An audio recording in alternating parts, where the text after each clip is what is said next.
ఆత్మా స్తోత్రం. దైవభీతి దయచేయి ఆత్మ స్తోత్రం. దైవభీతి దయచేయి ఆత్మ ఆరాధన. దైవభీతి దయచేయి ఆత్మ ఆరాధన. Praise the Lord. Praise the Lord. Praise praise praise the Lord. Praise praise praise the Lord. దేవుని యొక్క వాక్యాన్ని చదువుకునే ముందు ఇదిగో ఇక్కడ గుమిగూడినటువంటి మనందరిపై తన యొక్క ఆత్మవరాలు కుమ్మరించమని ఈ పవిత్రమైనటువంటి కూటములో తన ఆత్మతో ప్రభు మనల్ని నింపి మనం వినబోయేటువంటి వాక్యాన్ని, మనం చేయబోయేటువంటి విన్నపాలనేటువంటి ప్రార్థనల్ని తన యొక్క కృప ద్వారా, తన యొక్క ఆత్మ వరాల ద్వారా మనల్ని దీవించి నడిపించమని పవిత్రాత్మ సర్వేశ్వరుని మన మధ్యకు ఆహ్వానించుకున్నాం. పరము నుండి పావన దిగిరావయ్యా, నీదు వరములు కుమ్మరావయ్యా.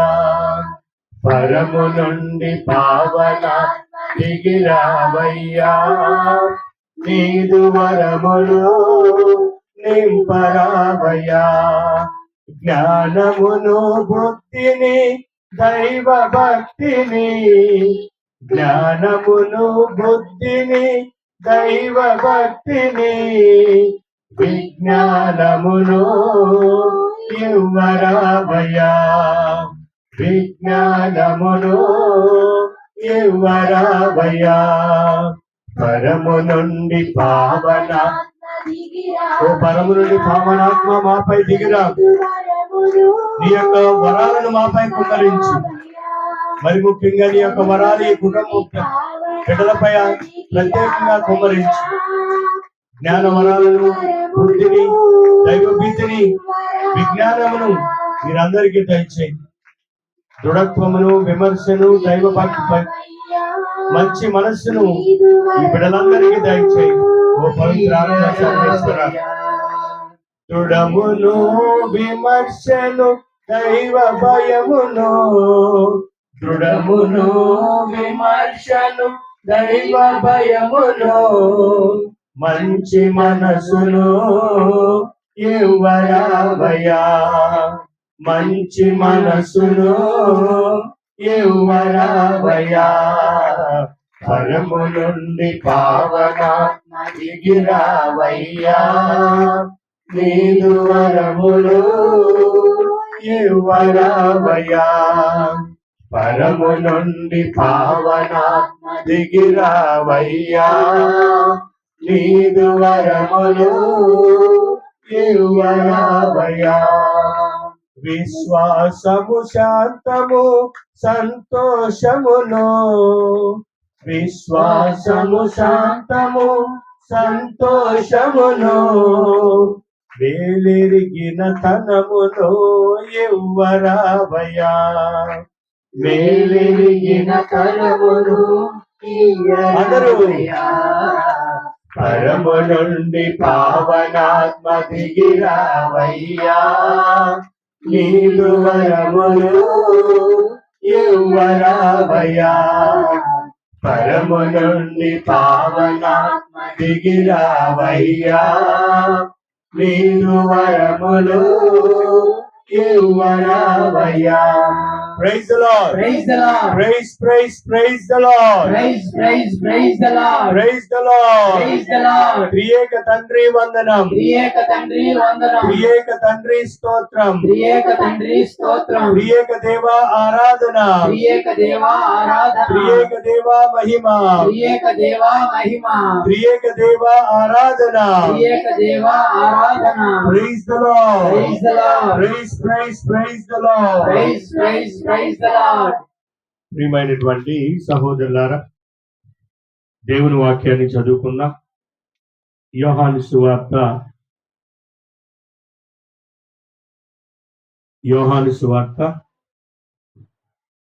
19వ అధ్యాయము.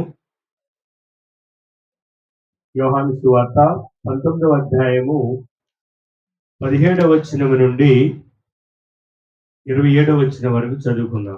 యేసు యేసు తన సిలువను మోసుకొని తన సిలువను మోసుకుని కపాలమను స్థలమునకు వెళ్ళెను. కపాలాను స్థలమునకు వెళ్ళెను. దానిని హీబ్రూ భాషలో గొల్గొతా అందురు. గొల్గొతా అందురు.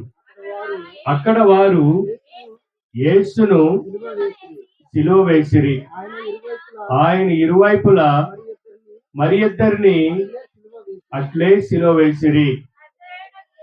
నజరేయుడగు యేసు యూదుల రాజు అను బిరుదమును వ్రాయించి పిలాతు ఆయన శిలువపై పెట్టించెను.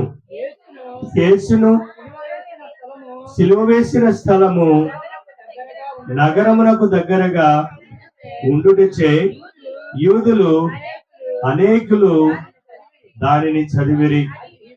అది హీబ్రూ, లతీను, గ్రీకు భాషలలో రాయబడెను. అంతటి యూదుల ప్రధానార్చకులు పిలాతుతో యూదుల రాజు అని రాయకుము, నేను యూదుల రాజునని అతని చెప్పినని వ్రాయుము అనిరి. అందుకు పిలాతు, నేను రాసినదేమో రాసితిని అంతే అనెను. యేసును సిలువ వేసిన పిమ్మట సైనికులు ఆయన వస్త్రములను 4 భాగములు చేసి తలకొక భాగము తీసుకొనిరి. వారు అంగీని సహితము తీసుకొనిరి. అవి 10 నుండి క్రిందకు కుట్టలేకుండా నేయబడినందున దీనిని చింపవద్దు, ఇది ఎవరికి వచ్చునో అదృపు చీట్లు వేసుకుందాము అని వారు ఒకరితో ఒకరు చెప్పుకొనిరి. వారు తమలో నా వస్త్రములు పంచుకొనిరి, నా అంగీకు అదృష్టపు చీట్లు వేసుకొనిరి అను లేఖనము నెరవేరినట్లు ఇది జరిగెను. ఇందువలననే సైనికులు ఇట్లు చేసిరి. యేసు శిలువ చెంత ఆయన తల్లియు ఆమె సోదరి క్లోపా భార్యగు మరియమ్మయు మగ్దలా మరియమ్మయు నిలువబడి ఉండిరి. తన తల్లియు తాను ప్రేమించిన శిష్యుడును దగ్గర నిల్చుండట యేసు చూసి, యేసు తన తల్లితో, స్త్రీ, ఇదిగో నీ కుమారుడు అనెను. ఆ తరువాత శిష్యునితో, ఇదిగో నీ తల్లి అనెను. శిష్యుడు ఆ గడియ నుండి ఆమెను స్వీకరించి తన స్వంత ఇంటికి తీసుకుపోయాను. ఇది క్రీస్తు సువిశేషము. ప్రియమైనటువంటి సహోదరి సహోదరుల, ఈరోజు మనం ధ్యానాంశము మనము క్రీస్తు ప్రభు స్లేవలో చేసినటువంటి ముఖ్యమైనటువంటి 7 ప్రార్థనల గురించి మనం ధ్యానిస్తూ ఉన్నాం. ఇప్పటి వరకు మనము 2 మాటల గురించి 2 ప్రార్థనల గురించి మనము ధ్యానించాం. మొట్టమొదటిది, తండ్రి వీరేమి చేయుచున్నారో వీరెరుగరు, వీరిని క్షమించమన్నాడు ప్రభు. ఇది దేవుని యొక్క దయను, దేవుని యొక్క ప్రేమను, సర్వమానవాళిని రక్షించడానికి ప్రభు చేసినటువంటి గొప్ప ప్రార్థన. మొట్టమొదటిది, ఆయన యొక్క శిలువలో మహా ఆవేదన పడుతూ ఆయన ఆలోచన అంతా ఇతరుల కోసమే. ఆయన ఈ లోకానికి వచ్చిందే సర్వమానవాళిని రక్షించడానికి. అంతా హింసించిన, అంతా ఆయనను ఒంటరివాడి చేసిన, శిలువకు అంటగొట్టిన, ముళ్ళ కిరీటం పెట్టిన, రాతి స్తంభానికి కట్టి కొట్టిన, ఉమ్మూసిన ఆయన చివరికి ఆయన ఆలోచన అంతా ఇతరుల కోసం. 2వ వాక్యం కూడా మనం చూసినట్లయితే, నేడే నువ్వు నాతో పాటు పరలోకంలో ఉంటావని. చూడండి, దొంగవాణి కుడి ప్రక్క ఉన్నటువంటి దొంగవాడు అడిగినటువంటి, ఆయన కోరిన విధంగా ప్రభు ఈ యొక్క దొంగవానికి పరలోక భాగ్యాన్ని ఇచ్చినట్టు ఈరోజు మనమందరము మూడవ మాట కూడా సర్వ మానవాళికి తన ఏకైక తల్లి, తన రక్తంలో రక్తముగా, మాంసములో మాంసముగా 9 మాసాలు తన గర్భములో మోసి ఈ లోకానికి సర్వ మానవాళికి రక్షకుడిగా ఇచ్చినటువంటి ఆ తల్లిని ఇదిగో యోహానికి ఇస్తూ ఆయన ద్వారా సర్వ మానవాళికి తన తల్లిని బహుగా ఇస్తూ ఉన్నాడు. Praise the Lord, praise the Lord. ప్రియమైనటువంటి సహోదరులారా, ఒకసారి మనము సిలువ ఎదుట జరిగేటువంటి పరిస్థితులు ఒకసారి మనము ఆలోచిద్దాం.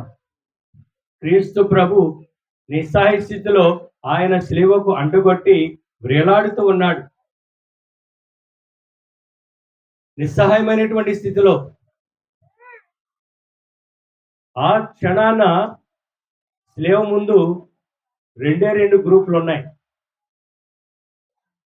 మొట్టమొదటి గ్రూపు ప్రియమైనటువంటి సహోదరులారా, ఆయనకు అంటగొట్టినటువంటి, ఆయనకు బద్ధశత్రువులైనటువంటి వారు. ఎవరు వాళ్ళు? ప్రధానార్చకులు, పరిసయ్యులు, ధర్మశాస్త్ర బోధకులు, రోమా సైనికులు. చూడండి, ఆ యొక్క శిలువ ముంద ప్రభు శిలువకు వేలాడుతూ ఉంటే ఈ యొక్క శత్రువులు ఆయన ఏ విధంగా శిలువ కొట్టాలి, ఆయన ఏ విధంగా హింసించాలి, ఆయన ఏ విధంగా మానసికంగా ఆయనను దెబ్బతీయాలి అని ఆలోచిస్తూ ఉన్నారు. కానీ రెండవ గ్రూపు చాలా చిన్నది, చాలా చిన్నదైనటువంటి ఆ యొక్క సంఘం, తన సన్నిహితులు. చూడండి, యోహాను సువార్త 19వ అధ్యాయం 25వ వచనంలో మనం చదువుకున్నాం.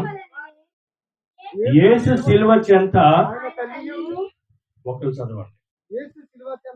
యేసు శిలువ చెంత ఆయన తల్లియు ఆమె సోదరి క్లోపా భార్యకు మరియమ్మయు మగ్దలా మరియమ్మయు నిలువబడి ఉండేది. Praise the Lord, praise the Lord. చూడండి, అక్కడ ఉన్నటువంటి వారు చాలా తక్కువ ఉన్నటువంటి ఆ యొక్క గ్రూప్, చాలా సన్నిహితులు.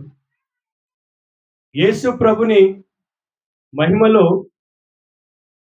క్రీస్తు ప్రభు మొట్టమొదటిగా నీళ్లను ద్రాక్షారసముగా మార్చినటువంటి సమయం నుండి క్రీస్తు ప్రభు ఈ లోకానికి ఆయన యొక్క మహిమను పరిచయం చేసినట్టే మరియ తల్లి. అమ్మా, నా యొక్క సమయం ఇంకా రాలేదు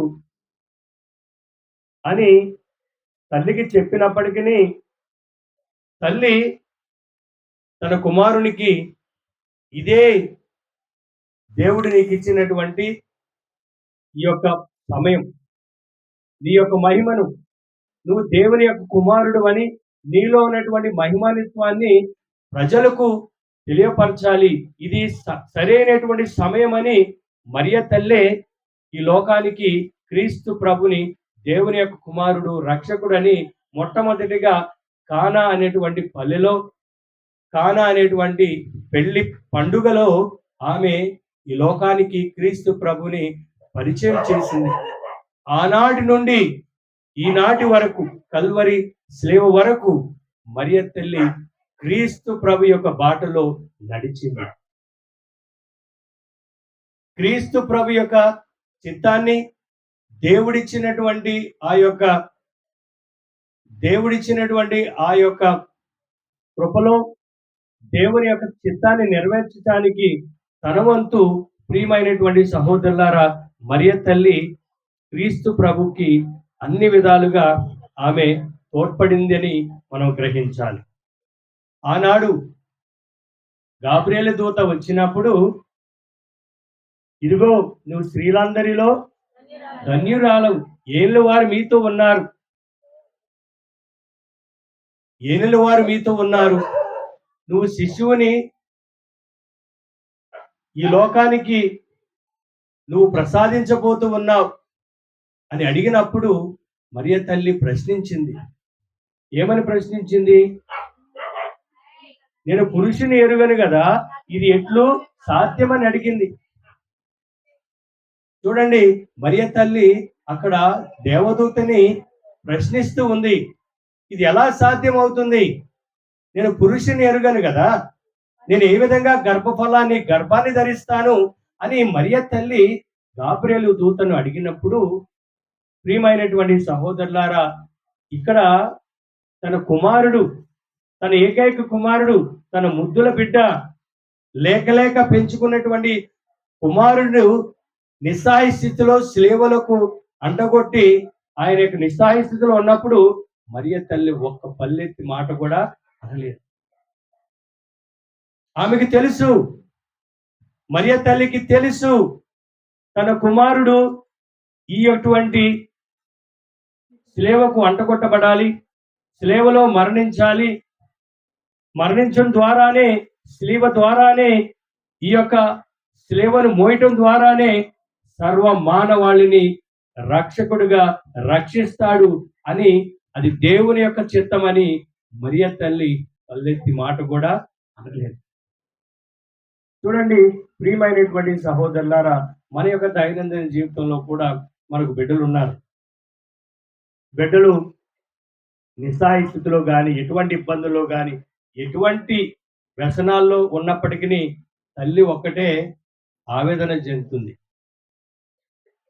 అది తల్లికి మాత్రమే తెలుసు. తల్లి హృదయం అలాంటిది, తల్లి ప్రేమ అలాంటిది. ఏ బిడ్డ అయినా సరే, ఎంత మూర్ఖుడైనా సరే, సంఘంలో ఏ విధమైనటువంటి జీవితాన్ని జీవిస్తున్నప్పటికీ,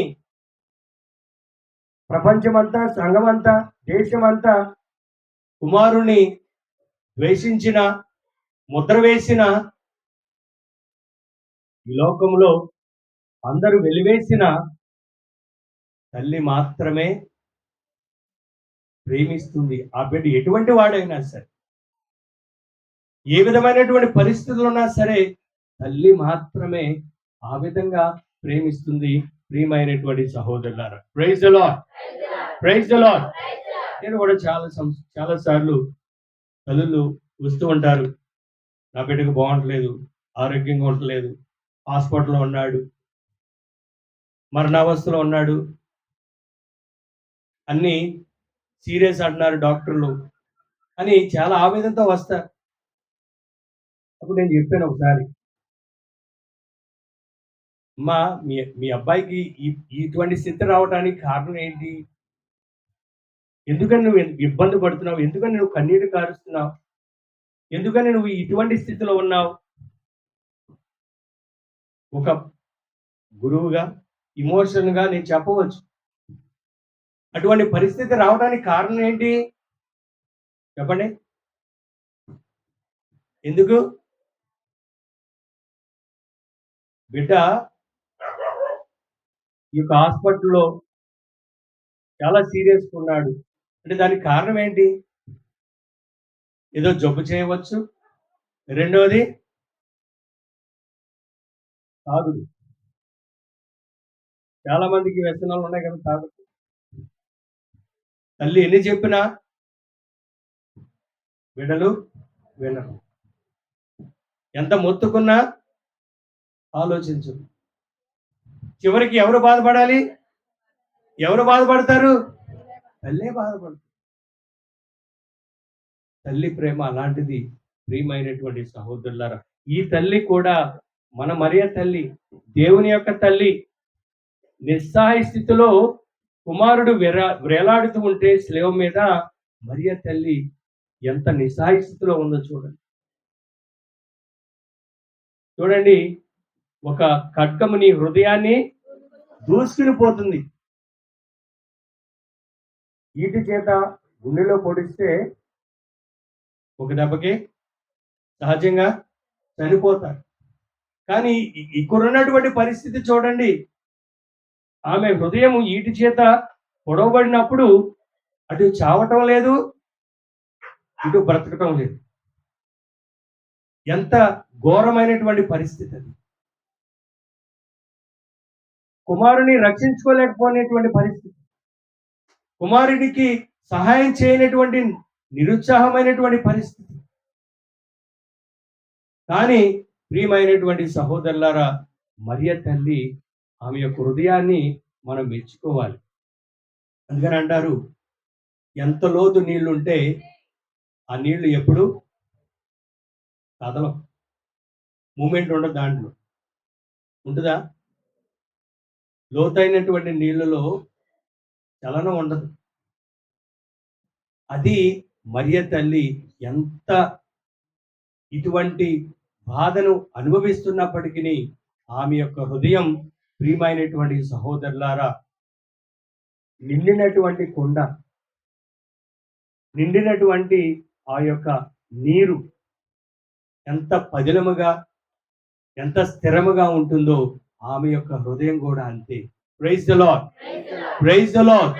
అందుకనేమో మరియ తల్లిని స్త్రీలందరిలో ధన్యురాలని పిలిచెదరు. ప్రియమైనటువంటి సహోదరులారా, ఒకసారి మనము అబ్రహాము బలిని, మరియ తల్లి బలిని ఒకసారి మనము ధ్యానించినట్లయితే, దేవుడు అబ్రహాముని తన ఏకైక కుమారుని బలియమ్మని కోరాడు.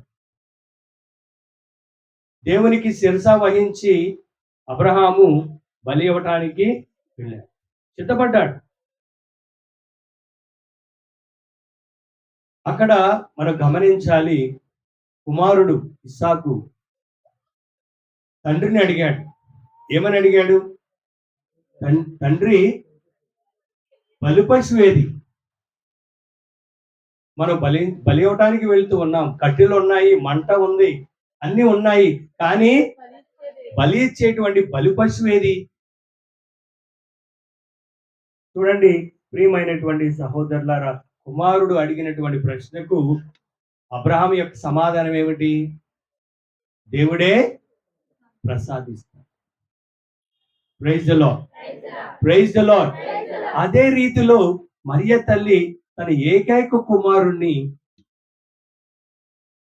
కల్వరిలో బలిగా అర్పించి సర్వమానవాళి కోసం, సర్వమానవాళి విముక్తి కోసం ఒక గొర్రె పిల్లగా, పాత నిబంధనలో ఇజ్రాయేలు ప్రజలు వారు చేసినటువంటి పాపాలకు ఒక గొర్రె పిల్లను వారు బలిగా ఇచ్చేవారు. కానీ ఈ నూతన నిబంధనలో క్రీస్తు ప్రభు, దేవుని యొక్క కుమారుడు, స్వయాన తానే గొర్రె పిల్లగా మారి ప్రతి ఒక్కరికి ఒకే ఒకసారి మళ్ళీ చేయకుండా ఒకే బలి ఆయన అర్పించినటువంటి బలి కల్వరి బలి.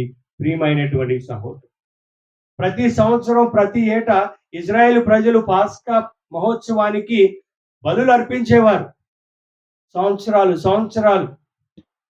కానీ క్రీస్తు ప్రభు ఒకే ఒక్కసారి సర్వ మానవాళి కోసం ఆయన అర్పించినటువంటి బలి ఈ కల్వరి బలి. ఇదే బలిని ప్రియమైనటువంటి సహోదరులారా, మనం అనునిత్యము దివ్యపల్లి పూజగా కొనియాడుతూ ఉన్నాం. దానిని మనము జ్ఞాపకం చేసుకున్నాం. ఆయన మనకి ఏ విధంగా, ఇది నా యొక్క రిమెంబరెన్స్ ఆఫ్ మీ,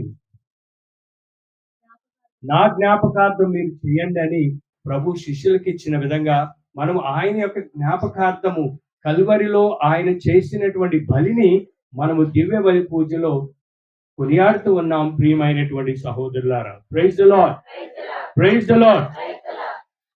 ఈరోజు మనం ప్రియమైనటువంటి సహోదరులారా, క్రీస్తు ప్రభు, అమ్మా ఇదిగో నీ కుమారుడు, అమ్మా ఇదిగో నీ కుమారుడు, భయంకరమైనటువంటి శిలువ వేదన భరిస్తూ కూడా యేసయ్య చూడండి ఇతరుల కోసం ఆలోచిస్తుంది.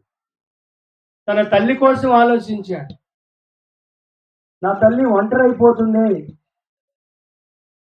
నా తల్లికి ఎవరొకరు తోడుగా ఉండాలి అని యేసయ్య గ్రహించి, ఇదిగో తన యొక్క ప్రియమైనటువంటి శిష్యునికి, యోహానికి తల్లిని అర్పించాడు. ఆ అప్పగించడం ద్వారా సర్వ మానవాళికి ఆయన తన యొక్క తల్లిని అప్పగించాడు. ప్రియమైనటువంటి సహోదరులారా, సువార్తలో యేసు మరియతో మాట్లాడేటువంటి సందర్భాలు కొన్ని మాత్రమే ఉన్నాయి. క్రీస్తు ప్రభు మరియ తన తల్లితో మాట్లాడినటువంటి సందర్భాలు చాలా కొద్ది. చూడండి, యోహాను సువార్త 2వ అధ్యాయం 4వ వచనంలో,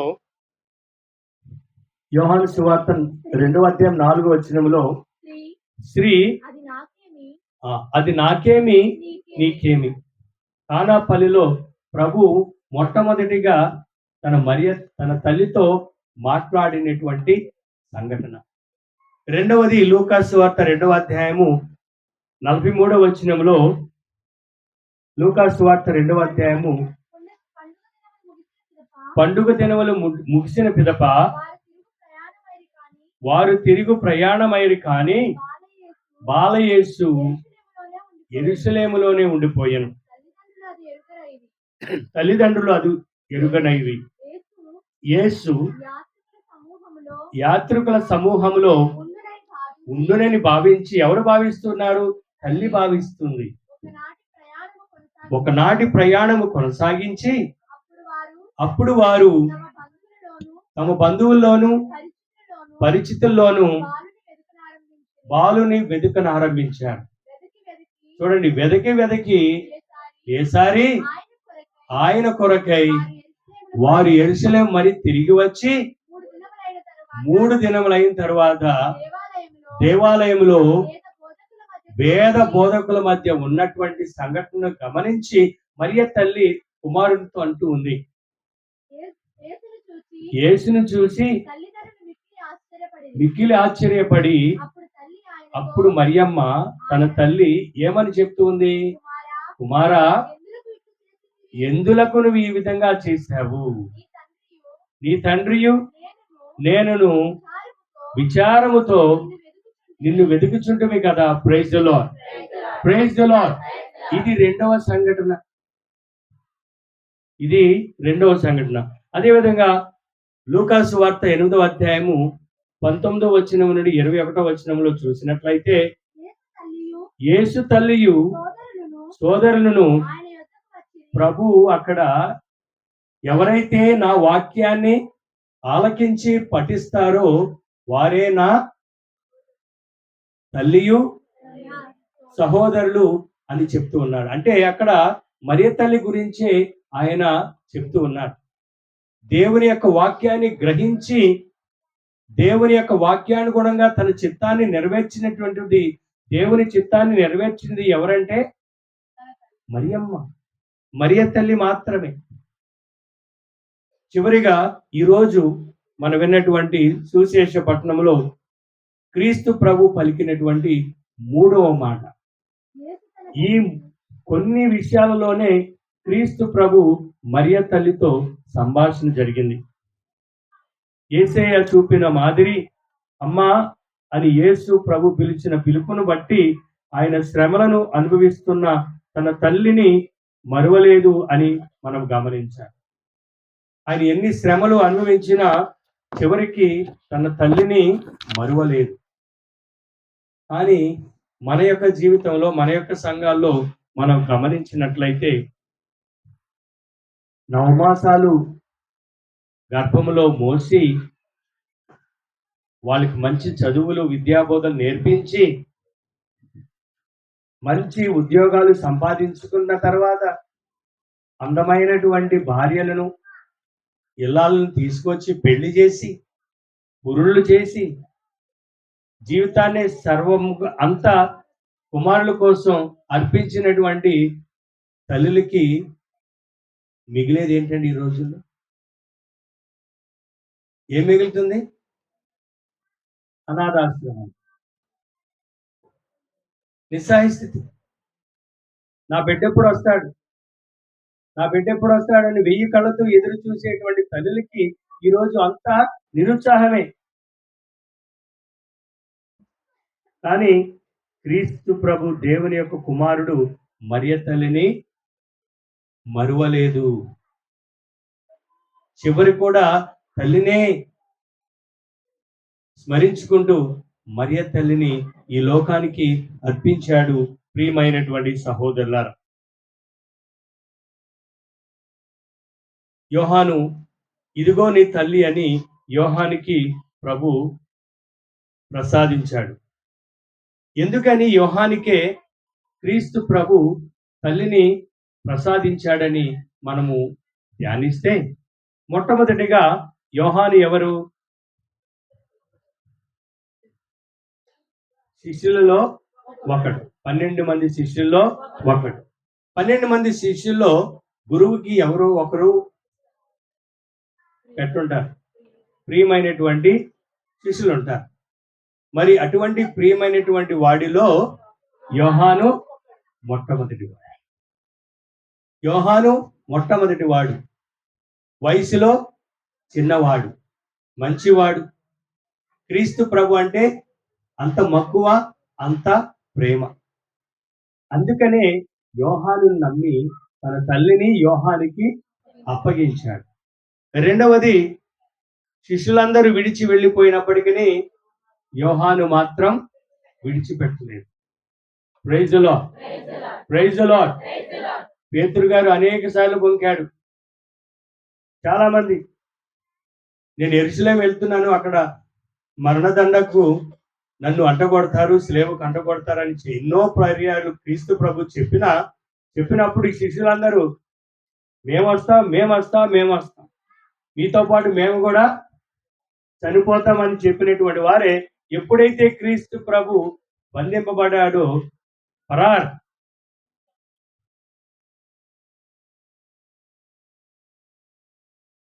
పెట్లో ఏటాడేటువంటి వాడు గన తీసుకుని కాలిస్తే పెట్లన్నీ ఫరార్. ఆ విధంగా చెట్టుకో ఒకడో పుట్టకో ఒకడు పారిపోయాడు. కానీ ఒకే ఒక్కడు, తన ప్రియమైనటువంటి శిష్యుడు యోహాను మాత్రం పారిపోడు. మరియతో, క్రీస్తు ప్రభుతో వెంటండి ఉన్నాడు. అదేవిధంగా అందుకనే ప్రభు ఆయనకి 100 సంవత్సరాలు జీవించేటువంటి భాగ్యం ఇచ్చాడు. శిష్యులందరూ ఏదో రకంగా హింసించబడ్డారు. ఒకరు తలకిందులుగా సిలువ వేయబడ్డారు, వారు తలను నరికేశారు. కొంతమంది ఈడి చేత పొడవబడ్డారు. మలమలమాడేటువంటి నూనెలో కాల్చివేసినటువంటి సంఘటనలు అందరి యొక్క శిష్యుల్లో ఉన్నది. కానీ యోహాను మాత్రమే సహజ మరణాన్ని పొందాడు. అది గొప్పది కాదు, కానీ ప్రభు యోహాను అంత విశ్వాసంతో ఉన్నాడు కాబట్టి, దేవుని మీద అంత ప్రేమ ఉన్నది కాబట్టి యోహానికి ప్రభు ఇచ్చినటువంటి ఆ అనుగ్రహం. అదేవిధంగా యూదుల రక్షణకై ఎస్తేరు రాణి అయింది. మన వ్యక్తిగత జీవితంలో యేసు స్థానమును తీసుకోవటానికి నీవు సిద్ధముగా ఉన్నావా? నీ కుటుంబంలో, సంఘములో, సువార్త సేవలో నీ పాత్ర ఏమిటి? యేసు పవిత్ర కుటుంబంలో మొదట యోహాను మాత్రమే చేరినా, ఆ కుటుంబంలో చేరడానికి మనలోని ప్రతి ఒక్కరిని ఆయన ఆహ్వానిస్తూ ఉన్నాడు. కుటుంబాన్ని ఏర్పాటు చేసుకున్నాడు ప్రభు. మరియ తల్లి తన తల్లితో, తన యొక్క శ్రేష్టమైనటువంటి శిష్యునితో క్రీస్తు ప్రభు స్లేవకు అంటగొట్టిన తరువాత ఆయన ఒక కుటుంబాన్ని, ఆ కుటుంబంలో మనమందరము భాగస్థులము. అందువల్లే మరియ తల్లి మన అందరి యొక్క తల్లి. Praise the Lord, praise the Lord, praise the lord.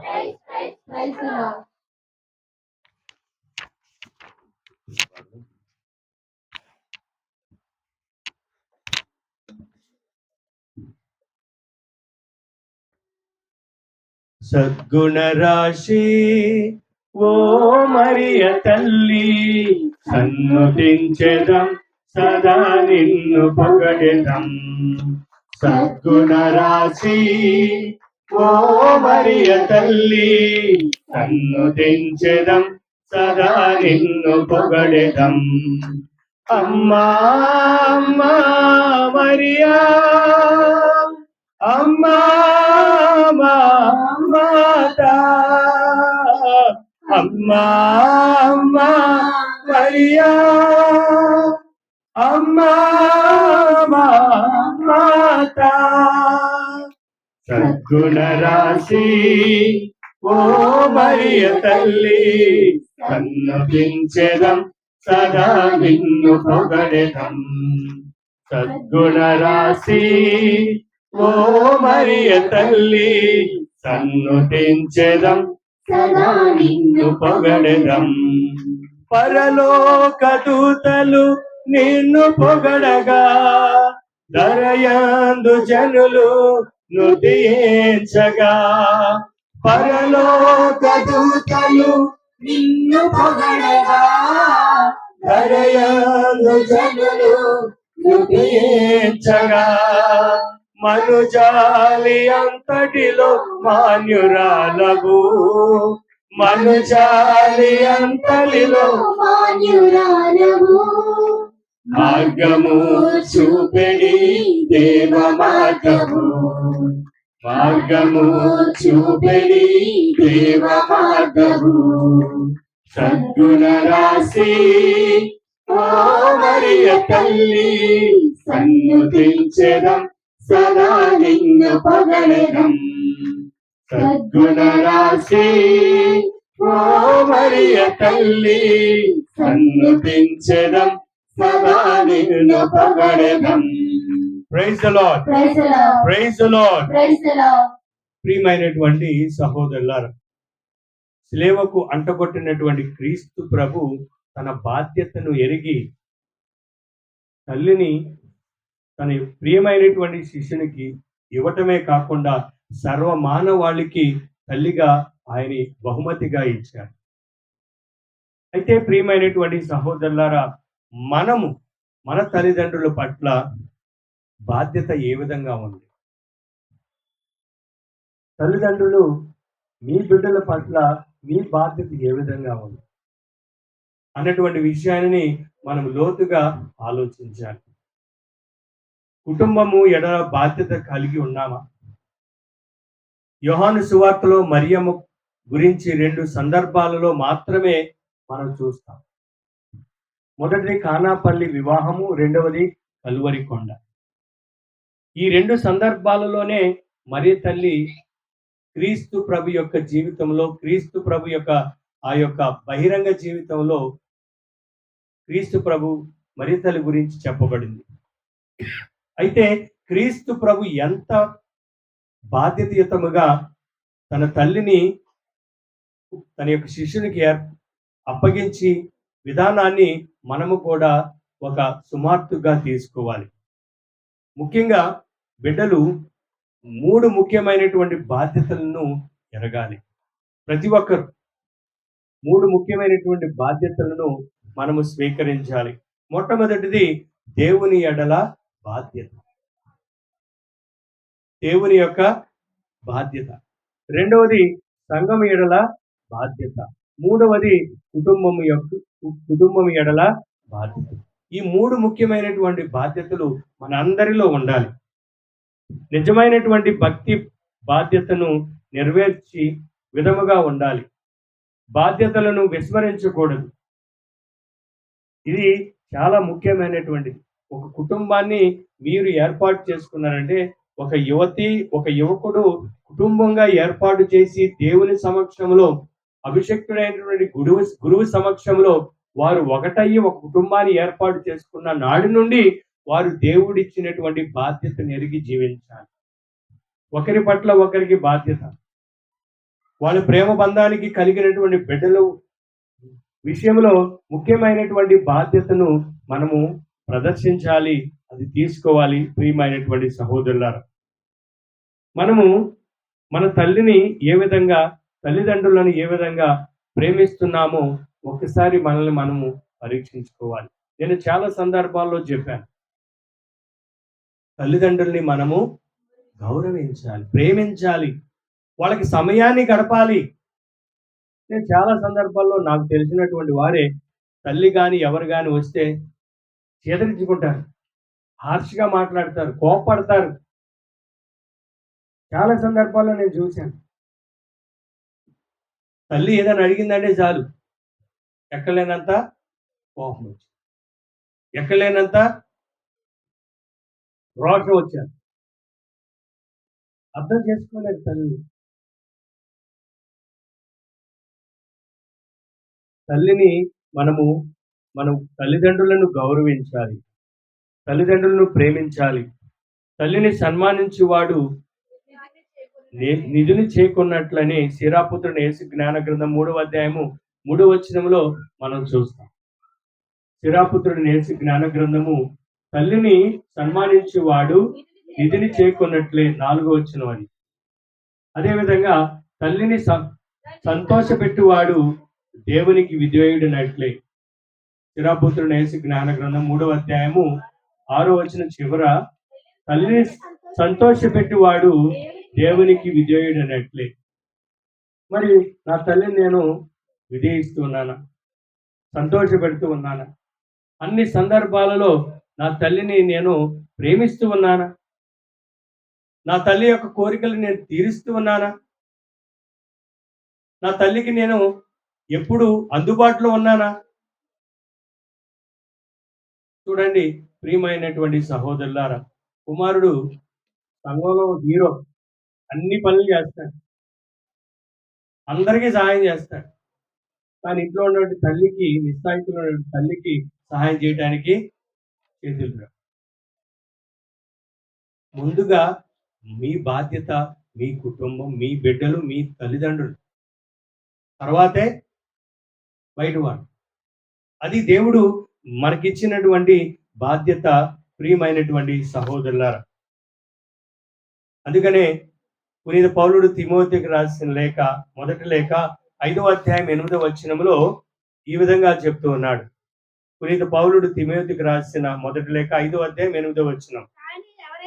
కానీ ఎవరైనను తన బంధువులను గూర్చి అందును విశేషించి తన కుటుంబమును గూర్చి శ్రద్ధ వహింపనిచో అతడు నీ విశ్వాసమును విడనాడినట్లే. అట్టివాడు అవిశ్వాసి కంటేను చెడ్డవాడి. Praise the Lord. దేవుని వాక్యం ఏం చెప్తుందండి అక్కడ? సంఘంలో అందరికీ సాయం చేస్తాం,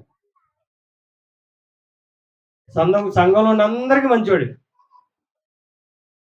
మన బంధుమిత్రులు అది మాత్రం మంచివాడిగా. అటువంటి వాడు విశ్వాసియా? ఏమని చెప్తుంది? మరొకసారి చదవమ్మా. కానీ ఎవరైనను తన బంధువులను గూర్చి అందులను విశేషించి తన కుటుంబమును గూర్చి శ్రద్ధ వహింపనిచో అతడు నీ విశ్వాసమును విడనాడినట్లే. అట్టివాడు అవిశ్వాసి కంటేను చెడ్డవాడు. Praise the Lord. Praise the Lord. ప్రియమైనటువంటి సహోదరి సహోదరుల, దేవుడు ప్రతి ఇంట్లో ఉండలేక తల్లిని సృష్టించారు. ప్రతి ఇంట్లో ఉండలేక ప్రతి ఒక్క వారి యొక్క కోరికలు, వారి యొక్క ఆశయాలు నెరవేర్చలేక తల్లిని సృష్టించారు. ప్రియమైనటువంటి సహోదరి సహోదరులారా, ఒకసారి గమనించండి. క్రీస్తు ప్రభు యొక్క ఈ యొక్క బహిరంగ సేవలో, బహిరంగ ఈ యొక్క ఆయన వెళుతూ ఉన్నటువంటి ప్రతి ఒక్క గ్రామానికి ఎవరు ఎక్కువగా ఆయనకు సహాయం చేశారండి? ఈరోజు కూడా స్లీవలో మహా ఆవేదన పడుతున్నప్పుడు ఎవరండి ఆయన చుట్టూ ఉన్నది? స్త్రీలు. మనం చదివాం కదా, స్త్రీలే ఉన్నారు. అదేవిధంగా మన యొక్క సంఘాల్లో, కథోలిక సంఘాల్లో, చర్చిలో ఎక్కువగా పాల్గొనేది ఎవరు? స్త్రీలే. పరలోకంలో ఎక్కువగా ఉండేది ఎవరు? స్త్రీలే. ఇది వాస్తవం. కొందరు అనుకుంటారు, ఏముందలే, నేను ఎలా జీవించిన పర్లేదు, నా పెళ్ళం ఉందగా నా కోసం ప్రార్థన చేయటానికి. ఆ పప్పులే ఉడకండి. నీ భార్య జీవించే వరకే, జీవం ఉన్న వరకే. తర్వాత బంధుత్వాలు, పిల్లలు, ఏమీ ఉండదు. దయచేసి గమనించండి. ఎవరు రక్షణ వారే సంపాదించుకోవాలి. నా భార్య మంచిది, నా కోసం ఉదయమే లేచి ప్రార్థన చేస్తే, ఉపవాస ప్రార్థన చేస్తే, ప్రతి శుక్రవారం నా గురించి ప్రార్థన చేస్తుంది, కన్నీటి ప్రార్థన చేస్తుంది. ఆమె ఆత్మ కోసం ఆమె చేసుకుంటుంది. ఆమె రక్షించబడాలని ఆమె చేసుకుంటుంది. అంటే ఆమె చేస్తే నువ్వు రక్షించబడతావా? రక్షించబడతారా? లేదు. తద్వారా ప్రియమైనటువంటి సహోదరులారా గమనించండి, మన యొక్క సంఘాల్లో ఎక్కువ మంది ఈ యొక్క ఆడవాళ్ళే, ఏ సంఘంలోనైనా సరే స్త్రీలే ఎక్కువగా పాల్గొంటున్నారు. చూడండి, ఈ కుటుంబ ప్రార్థనలను మొదలుపెట్టిన కానుండి ఎక్కువ మంది ఎవరున్నారు అయ్యా అంటే స్త్రీలే. కొంతమంది ఇద్దరు ముగ్గురు, ఏమో మరి భార్య మీద భయపడి వస్తున్నారో నాకు తెలియదు, కానీ ఇంజనీర్ లోవరాజు గారు కాదు, ములగపాటి లోవరాజు, సత్యబాబు కాదు, మంచివారు రావాలి, తీసుకురావాలి. మీరందరూ పట్టుబడాలి, మీరందరూ పోట్లాడాలి. సహజంగా మీరు దేని గురించి పోట్లాడతారు? కుటుంబంలో ఓ భార్య భర్తతో దేని గురించి ఎక్కువగా సంభాషిస్తారు? మీరు బంగారం కొనండి, చీరలు కొనండి, అవి కొనండి, ఈ కొనండి అంటారు. ఎప్పుడైనా సరే మీరు గుడికి ఎందుకు రావట్లేదు, మీరు గుడికి రండి అని ఎప్పుడన్నా పోట్లాడారండి? ఎప్పుడైనా అడిగారా? కొంతమంది అడుగుతారు, చాలా తక్కువ మంది అడుగుతారు. ఎక్కువ మంది చూడండి, ప్రియమైనటువంటి సహోదరులారా, ఏది ముఖ్యమో దానికోసం మనం ప్రాకులాడాలి. ఏది ముఖ్యమో దానికోసం మనము ప్రయత్నించాలి. మన బిడ్డల్లోనైనా, మన భర్తల్లోనైనా, ఎవరిలోనైనా సరే. ఎక్కువ మంది పిల్లలు కూడా గుడికి ఎందుకు రావట్లేదురా బాబు అంటే, మా నాన్న వస్తున్నాడా? అది 10వ క్లాస్ వరకు బాగానే వస్తాడు. 15 సంవత్సరాలు 16 సంవత్సరాలకి అప్పుడు తల్లి మాట వింటాడు. తల్లి వెళ్తుంది కదా, వింటాడు. 17వ ఏట అయిపోయింది. ప్రియమైనటువంటి సహోదరులారా, మనము ఎలా జీవిస్తే మన బిడ్డలు అలా జీవిస్తారు. నువ్వు ఎలాగ ఇతరులను ప్రేమిస్తావో నీ పిల్లలు అదే నేర్చుకుంటారు. నువ్వు ఎలా దయగా ఉంటావో, ఎలా సఖ్యతగా ఉంటావో, ఎలా సమాధానంగా ఉంటావో, ఎలా భక్తి విశ్వాసంతో నువ్వు కుటుంబంలో ఎదుగుతావో నీ బిడ్డలు కూడా అంతే. చూడండి, మన కుటుంబాల్లో లేరా సాక్ష్యాలు? కొంతమంది పిల్లలు చూస్తే ముచ్చటగా ఉంటది. ఎందుకంటే భార్య భర్తల మధ్య అటువంటి ముచ్చట ఉంది కాబట్టి. ఇతరులు చూస్తే ఎవరిని దూషిస్తాం? తల్లిదండ్రులు, వాళ్ళ పెంపకాన్ని. తద్వారా ప్రియమైనటువంటి సహోదరులారా, ప్రభు మనకి ఈరోజు నేర్పించేటువంటిది బాధ్యత. తల్లిదండ్రుల పట్ల మనకు ఉండవలసినటువంటి బాధ్యత, ఒకరి పట్ల ఒకరికి ఉండవలసినటువంటి బాధ్యత.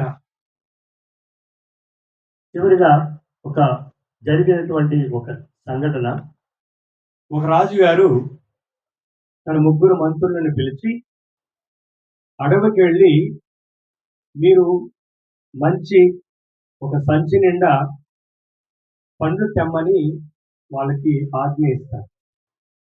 అడవికి వెళ్ళి సంచి నిండా మీరు మంచి ఫలాలను తీసుకురండి అని 3 అడవుకు పంపిస్తాడు. మొట్టమొదటి మంత్రి వెళ్ళి రాజుగారు చెప్పినట్లు ఆయన సంచి నిండా పండ్లు, మంచి మంచి పండ్లు సంచి నిండా తీసుకొస్తాడు. రెండో మంత్రి వెళ్తూ దారిలో అనుకుంటాడు, ఏం తీసుకొస్తే ఏంటి? రాజుగారు ఏమన్నారు, సంచి తీసి చూస్తాడా అనుకుని కొన్ని పళ్ళు, కొన్నేంటో పిందలు, కొన్ని ఆకులు అన్ని కలిపి సంచి నిండా తెచ్చాడు. మూడవ కూడా ఆ రాజు చూస్తారా ఏంటి, పళ్ళు కోసం ఎక్కడికో వెళ్ళాలా నేను, నా పెరట్లో అన్ని గురకరాలు ఉన్నాయి అని సంచి నిండా గురకరాలు తీసుకొచ్చాడు. సో రాజుగారు అన్నారు, భటులకి ఏమని చెప్పాడంటే, ఈ ముగ్గురు మంత్రుల్ని ఒక్కొక్కరు ఒక్కొక్క సెల్లో వేసేయమన్నాడు, జైల్లో పెట్టమన్నాడు. పెట్టమని 3 నెలలు మీరు అక్కడే ఉండండి, మీరు తెచ్చుకున్నటువంటి పండ్లు మీకు ఆహారం అని చెప్పారు. చూడండి, బాధ్యతయుతముగా నెరవేర్చినటువంటి వారు, మొట్టమొదటి మంత్రి చక్కగా తను తెచ్చుకున్నటువంటి పండ్లు 3 నెలలు చక్కగా తిన్నాడు, ఆరోగ్యంగా ఉన్నాడు. రెండవ మంత్రి అయ్యి తిని జబ్బు తెచ్చుకున్నాడు, బతికే ఉన్నాడు. మూడోవాడు ఏమి గొరకలాని తిని చచ్చిపోయాడు. చూడండి ప్రియమైనటువంటి సహోదరులారా, ప్రభువు కూడా మనందరికీ బాధ్యత ఇచ్చాడు, తల్లిదండ్రులకి, బిడ్డలకి. మరి మనం ఏ విధంగా దేవుని బాధ్యతని స్వీకరించి మనం బాధ్యతను నెరవేరుస్తున్నాము ఒకసారి మనల్ని మనము పరీక్షించుకోవాలి. మొట్టమొదటి మంత్రిలాగా ఉన్నామా, రెండో మంత్రిలాగా ఉన్నామా, మూడో మంత్రిలాగా? మనమే సమాధానం చెప్పుకోవాలి.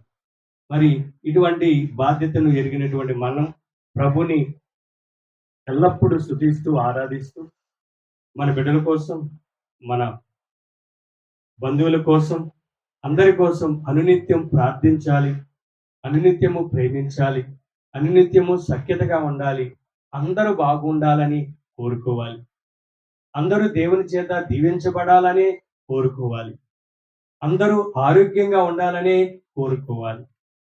మనలో ఉన్నటువంటి దాన్ని ఇతరులతో పంచుకోవడానికి ప్రయత్నించాలి. అందరికీ తెలుసు ఈ లోకం శాశ్వతం కాదని. ఈ యొక్క సంపద, ఈ యొక్క ప్రాపర్టీలు, ఈ యొక్క ఇళ్ళు అన్నీ శాశ్వతం కాదు. తద్వారా ఈ లోకంలో మనము ఎవరికైనా